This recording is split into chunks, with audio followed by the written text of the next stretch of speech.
এই গায়েবী জানাজার উপস্থিত ইউনিয়নের সম্মানিত সুযোগ্য সভাপতি, কালিয়া উপজেলার সুযোগ্য সেক্রেটারি, বাংলাদেশ জামাত ইসলামের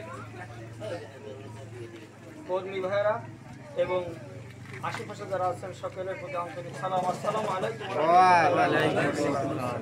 আজকে দীর্ঘ 15টি বছর পর আজকে রাজপথের অংশ বিশেষে দাঁড়িয়ে আমরা কথা বলার সুযোগ পেয়েছি এবং মনের যত ব্যথা সেটাকে ব্যক্ত করার সুযোগ পেয়েছি। এর জন্য আল্লাহর দরবারে শুকরিয়া জ্ঞাপন করছি, বলে আলহামদুলিল্লাহ। আল্লাহ রাব্বুল আলামিন যুগে যুগে যত নবী এসেছে তাদেরকে পাঠিয়ে এই দুনিয়ায় তার জমিনে তার দিন প্রতিষ্ঠিত করার জন্য যেমনি এক শ্রেণীর সৎ যোগ্য নেতৃত্ব তৈরি করে গেছে, সাথে সাথে তাদেরকে পদদলিত করার জন্য পদদলিত করার জন্য এই যুগে এক শ্রেণীর ফিরাউন, নমরুদ, জালেমবাজ সরকারের আবির্ভাব ঘটিয়েছে। তার অংশ হিসেবে শেখ হাসিনা যেভাবে আমাদের উপরে নির্যাতন নিষ্পেষণের স্টিম রোলার চালিয়েছে, সারা বাংলাদেশের শিক্ষক ছাত্র তার নির্যাতনে নিষ্পেষণে অতিষ্ঠ হয়ে পড়েছে কিনা। সম্মানিত উপস্থিতি, আপনারা জানেন সাইদি সাহেবের যখন ফাঁসির হুকুম হয়েছিল তখন আমার চোখ দিয়ে পানি পড়েছিল। তার অপরাধে আমার চাকরিচ্যুত হতে হয়েছিল। আমাকে ইউনিয়নের এই স্থান থেকে আমাকে অন্য জায়গায় সম্প্রসারিত হতে হয়েছিল, এখান থেকে বের করে দেওয়া হয়েছিল। তা শুধু করে শেষ নয়, আমি ট্রিটমেন্ট হতে গিয়েছিলাম ভারতে। আমার সঠিকভাবে ছুটি নিয়ে আমার কমিটির সদস্য ছিলেন আমার সম্মানিত মাস্টার হাসিবুর রহমান সাহেব, আমার বেতন পর্যন্ত কাটিয়ে নেওয়া হয়েছিল। এভাবে শত শত মানুষের বেতন কেটে নিয়েছে, চাকরিচ্যুত করেছে, তাদেরকে অপমানজনিত করে এদেশে যারা চোর, গুন্ড, বদমাশ তাদেরকে সমাজ পরিচালনার দায়িত্ব দিয়েছে। কি দিয়েছে কিনা? আমাদের মতো সৎ যোগ্য লোকরা কোনো সমাজে বসে কথা বলার সুযোগ পায়নি। যারা কথা বলেছে তারা কোরআনের বিরুদ্ধে কথা বলেছে। আপনারা যে কথাটি আমার ইউনিয়নের সম্মানিত সুযোগ্য সভাপতি বলে গেছে, যে আয়না ঘরের কথা যেটা আজকে আমি শুনলাম, যে আয়না ঘর মানুষকে মানুষ হিসেবে একটা মরা লাশের পরে দাঁড়িয়ে তাদেরকে চিৎকারের ক্রোধন শুনতে হয়েছে। আপনারা জানেন সে যখন এই সরকার প্রতিষ্ঠিত করলো, করার পরে এই চান্দোচ্চার, আমি একটা উদাহরণ দিচ্ছি, এই চান্দোচ্চার যদি আমাদেরকে পরিপূর্ণভাবে আমাদের করত্ব করতে হয় তাহলে কি করতে হবে? এক শ্রেণীর যারা অন্য রকমের বুদ্ধিজীবী আছে এরা যদি থাকে, এখানে কি এককভাবে প্রতিষ্ঠিত করা যাবে? যাবে না। সরকার চাইলো যে আর্মির ভিতরে সুদক্ষ লোক আছে, বিডিআরের ভিতরে দক্ষ লোক আছে, এই লোকগুলোকে যদি আমি সুপরিকল্পিতভাবে ভারতের এই পরিকল্পনা বাস্তবায়ন যদি আমি না করতে পারি, তাহলে এই দেশে আমার যে অনিসলাম প্রতিষ্ঠিত করতে চাই, আমার ফিরাউনি কার্যকলাপ প্রতিষ্ঠিত করতে চাই, এই ফিরাউনি কার্যকলাপ প্রতিষ্ঠিত করা সম্ভব হবে না। তার অংশ বিশেষ হিসাবে আর্মি এবং বিডিআর এর ভিতরে একটি পরিকল্পিত হত্যাযজ্ঞ চালিয়েছে। কি চালিয়েছে কিনা?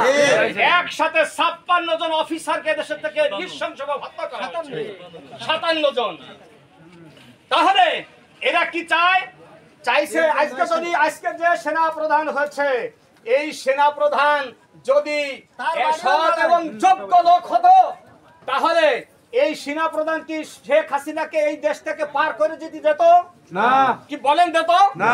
সুপরিকল্পিতভাবে তাকে পার করে দিয়েছে। আজকে এই দেশে রেখে খালেদা জিয়ার মতন মাঠে ময়দানে তাকে হাজির করা উচিত ছিল। এটাই ছিল জনগণের দাবি। সেই দাবিকে পূরণ করতে দেয় নাই।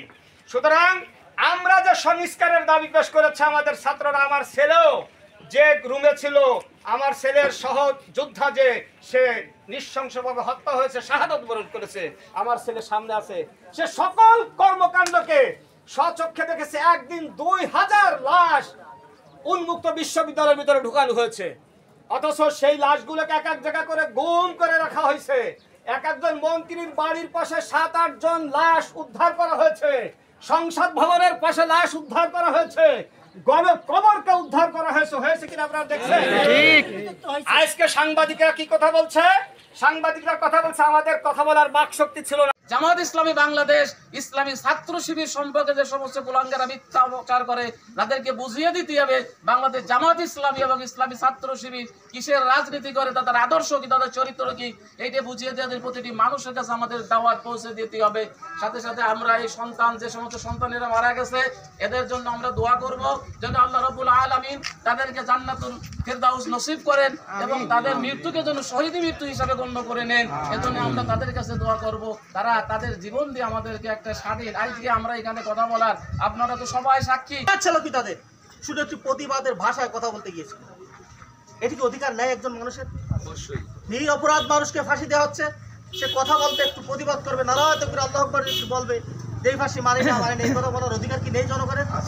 এই অপরাধে পাখির মতো গুলি করে শেখ হাসিনা 172 লোকে শাহাদত বরণ করেছে। ঠিক একইভাবে 2013 সালের আরেকটি ঘটনা, 5ই মে হেফাজত ইসলাম, বাংলাদেশ হেফাজত ইসলাম, এরা কোনো রাজনৈতিক দল নয়। রাজনৈতিক দল বলেন, আমি হেফাজত ইসলাম, আপনি হেফাজত ইসলাম, চরমোনা হেফাজত ইসলাম, জামাত ইসলামী হেফাজত ইসলাম, কওমি হেফাজত ইসলাম, আলিয়া, সমস্ত প্রকারের মানুষ।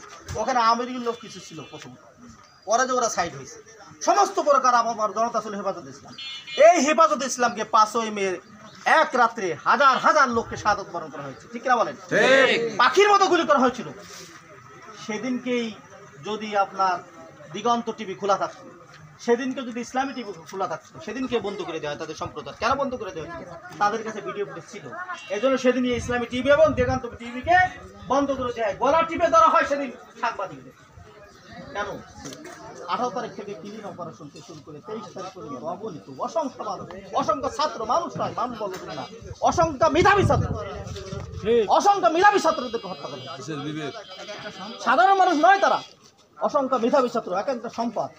ওর ভিতরে অনেক ইঞ্জিনিয়ার আছে, অনেক ডাক্তার আছে, অনেক বিদেশে তাদের মর্যাদা আছে, আমার আপনার থেকে অনেক অনেক মর্যাদা আছে। তাদেরকে পাখির মতো গুলি করে হত্যা। এই জন্য বললাম এদেরকে শহীদ বলবাম, এই জন্য যাদের তামান্না ছিল, যাদের ইমান ছিল এবং যাদের তামান্না ছিল, কি তামান্না ছিল? যে অন্যায় জুলুমকে বিতাড়ন করা। ঠিক আছে, আল্লাহ রাব্বুল আলামিন বলেছে তা'মুরুনা বিল মা'রুফ ওয়া তানহাউনা আনিল মুনকার।